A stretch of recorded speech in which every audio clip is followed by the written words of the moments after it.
Welcome to the Deep Dive. We cut through the noise to get you right to the heart of things. Today we're looking at an ancient text, Psalm 81, and our mission really is to see what wisdom it holds for us, for strengthening our trust, our relationship with God today. This isn't just history class, you know?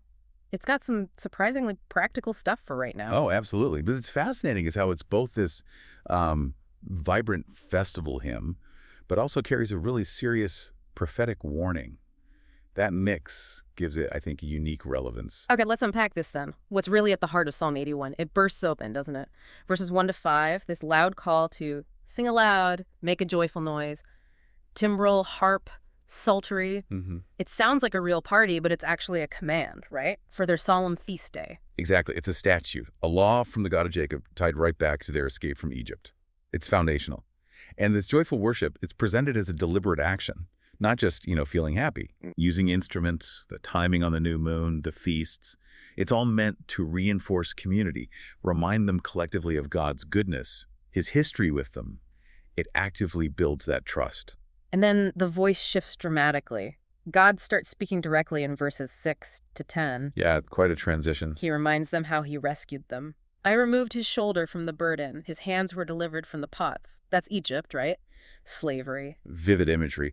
And he mentions answering them in the secret place of thunder, that's probably Sinai, and testing them at Meribah, where they doubted him, but he still provided. He's reminding them of his faithfulness even when they struggled. It's powerful. And right after reminding them he saved them comes this really crucial warning. Verse 9, there shall no strange god be in thee, neither shalt thou worship any strange god. And idolatry here, it's more than just statues, isn't it? Absolutely. It's about where you put your ultimate trust, your security, your identity, your provision, anything you rely on instead of God. That makes it intensely relevant for us today. Definitely. Then comes that incredible promise. I am the Lord thy God, which brought thee out of the land of Egypt. Open thy mouth wide, and I will fill it. Such a powerful invitation to just No. rely on him completely. Trust his sufficiency. But here's where it gets, well, it's quite sad, actually. Verses 11 and 12. After all that. Yeah, it's the turning point. But my people would not hearken to my voice, and Israel would none of me. They just refuse. So I gave them up unto their own heart's lust, and they walked in their own counsels. It shows this principle, disobedience often leads towards a kind of spiritual emptiness or famine. So God letting them go their own way, it's not punishment exactly, but sort of the natural consequence. In a way, yes. Respecting their choice, maybe. Yeah. But highlighting that their own way leads to emptiness, not the fullness he offers. And the psalm ends with God's longing. It's quite poignant, verses 13 to 16. Oh, that my people had hearkened unto me. You can almost hear the sadness. He lists the blessings they missed. Defeating enemies, the finest of the wheat, and that amazing phrase, honey out of the rock.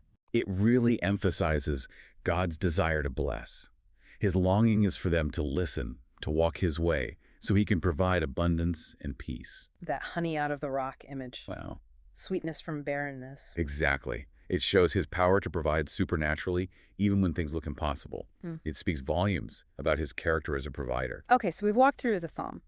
How does this ancient text speak into our lives today? How does it help you strengthen trust in God? Well, first, that idea of worship as renewal. In our crazy, busy lives, taking time for joyful worship isn't just a tradition. It really resets our hearts. How so, practically? Singing, for instance, whether in church or alone, it engages more than just your mind. It's a physical, emotional act of remembering God's presence, his goodness. It actively redirects your focus, builds that habit of turning to him. That makes sense. Then there's the modern idols piece. Right. Today's strange gods, maybe money, status, technology, even relying only on ourselves. Things we turn to first for security, or maybe validation. Exactly. Things that promise fulfillment but can't ultimately deliver. The psalm pushes us to ask, where do I truly place my deepest trust? Just asking that question honestly is a huge step. Yeah, that really makes you think. And that connects to listening to God's voice, doesn't it? It does. All the noise today makes it easy to just tune God out. Ignore the wisdom in Scripture, skip prayer, or make it just a lift of wants. Like Israel, risking being given over to our own ways because we're not listening. Potentially, yes. Yeah. Listening means intentionally making space. Quiet prayer. Reading Scripture like it's alive, not just a history book. Actively seeking territory. His guidance builds trust because you start to experience his faithfulness over time. And finally, that sense of God's longing for us, it's not just a warning psalm. Not at all. It reveals God's deep desire to satisfy us, to give us abundance, peace, even in hard places that honey from the rock. So understanding he wants to provide even when things are tough, that builds trust. Absolutely. It shows his character.